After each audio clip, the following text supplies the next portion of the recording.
O tema de hoje é contabilidade, que é o tema principal do vídeo, mas o tema específico é contabilidade empresarial, que é uma playlist que vai ao ar toda quarta-feira aqui no canal. O livro texto base que eu estou utilizando para me ajudar a construir esta playlist é este aqui do Marion, caso você tenha interesse, o link dele está na descrição. Já fiz alguns vídeos de introdução, né, a esta playlist e hoje a gente começa sobre o tema, abordando especificamente sobre a contabilidade empresarial, o universo da análise em si, que é o título do primeiro capítulo desse livro. Até então, até o vídeo anterior, apenas fiz uma introdução do que o próprio livro traz, dizendo que ao longo da construção dessa playlist do próprio livro, lógico, o nível de análise financeira que será abordado, né, é até o nível intermediário, então o nível introdutório e intermediário, sendo que o nível avançado, por indicação do próprio autor deste livro, que é o José Carlos Marion, ele diz que é nível pós-graduação, né? Então, deixe para eles lá, deixe para o pessoal do lato sensu ou do stricto sensu. Mas, no vídeo de hoje, então, a ideia é trazer um breve histórico sobre o universo de análise das demonstrações contábeis, que também em outros tempos se dizia análise de balanço. A gente vai entender por que no vídeo de hoje se usava essa expressão.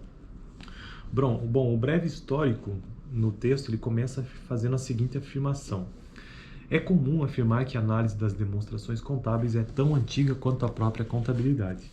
Se nos reportarmos para o início provável da contabilidade, em torno de 4.000 anos antes de Cristo, em sua forma primitiva encontraremos os primeiros inventários de rebanhos, o homem que voltava sua atenção para a principal atividade econômica, o pastoreio e a preocupação da variação de sua riqueza, variação do rebanho. Então veja que neste sentido de variação patrimonial, a contabilidade realmente é bastante antiga, já se fazia um controle de inventário, que de certa forma remete sim à contabilidade, né? A análise da variação da riqueza, realizada entre a comparação de dois inventários em momentos distintos, leva-nos a um primeiro sintoma de que aquela afirmação, análise tão antiga quanto a própria contabilidade, é possível. Então aqui nós estamos pensando na análise em si, né?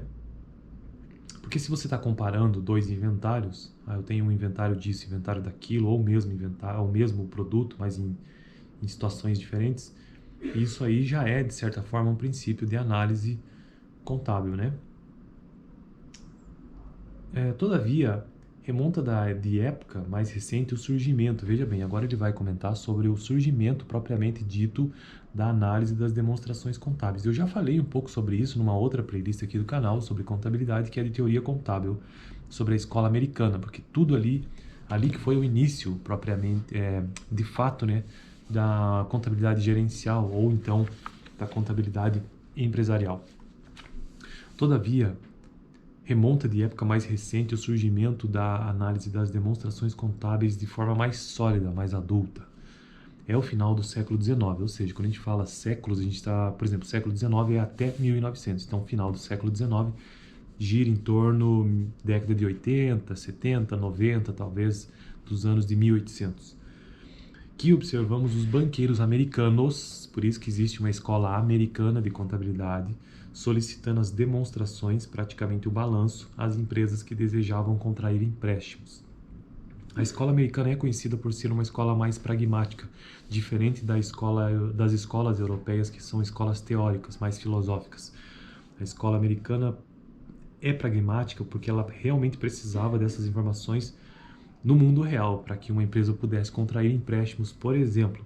Por isso que a análise das demonstrações contábeis, a contabilidade empresarial, a contabilidade gerencial, ela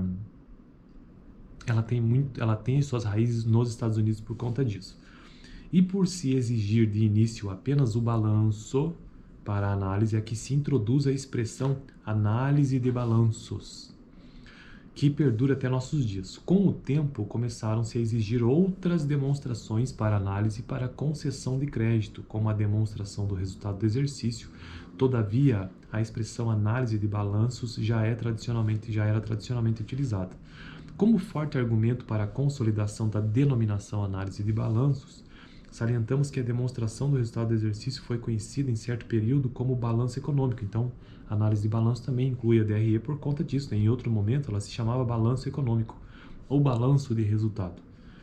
A denominação fluxo de caixa também, por exemplo, já foi conhecida como balanço financeiro. Então, balanço econômico, em outros tempos, a demonstração de resultado, e balanço financeiro, o fluxo de caixa.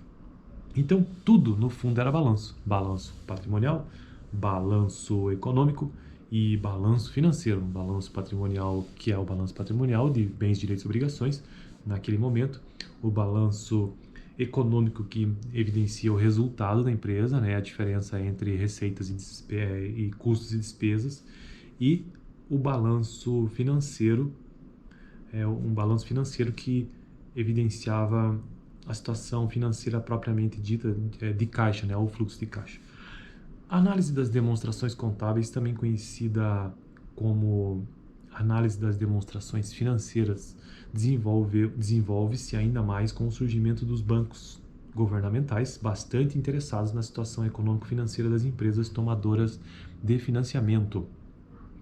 A abertura do capital, então, o primeiro fator foi a questão das empresas cederem empréstimos, os bancos cederem empréstimos para as empresas, então se exigiam esta análise das demonstrações contábeis.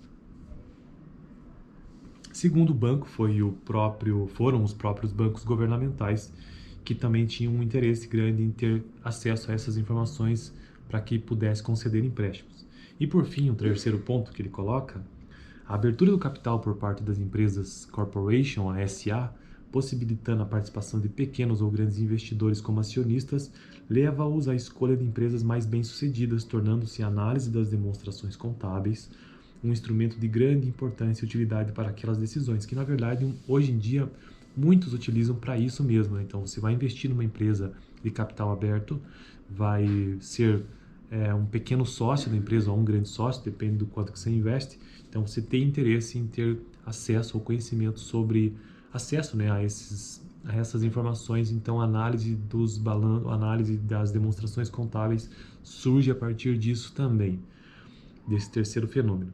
As operações a prazo de compra e venda de mercadorias entre empresas, os próprios gerentes, embora com enfoque diferente em relação aos outros interessados, na avaliação da eficiência administrativa e na preocupação do desempenho dos seus concorrentes, os funcionários, e também os funcionários, na expectativa de identificarem melhor a situação econômico-financeira, vem consolidar a necessidade imperiosa das análises das demonstrações contábeis, ou seja, os usuários internos da empresa também têm grande interesse. Então, de modo bem resumido, o vídeo de hoje, o breve histórico sobre a análise das demonstrações contábeis envolve esses agentes, aqueles que são externos à empresa, principalmente os bancos, que foi onde tudo começou, tanto governamental como os privados, bem como na abertura de capital, e daí são os agentes, continuando os agentes externos, mas aqueles que investem na empresa como pessoa física. E por fim, os próprios usuários internos, os agentes internos, na preocupação das informações ou a situação econômico-financeira de uma empresa. E para finalizar, por outro lado, né, o balanço patrimonial continua sendo o cerne, ou seja, a espinha dorsal da análise financeira, o balanço patrimonial, que evidencia o quê? Os bens e direitos e obrigações de uma companhia. Num certo sentido, todas as demonstrações convergem para o balanço patrimonial.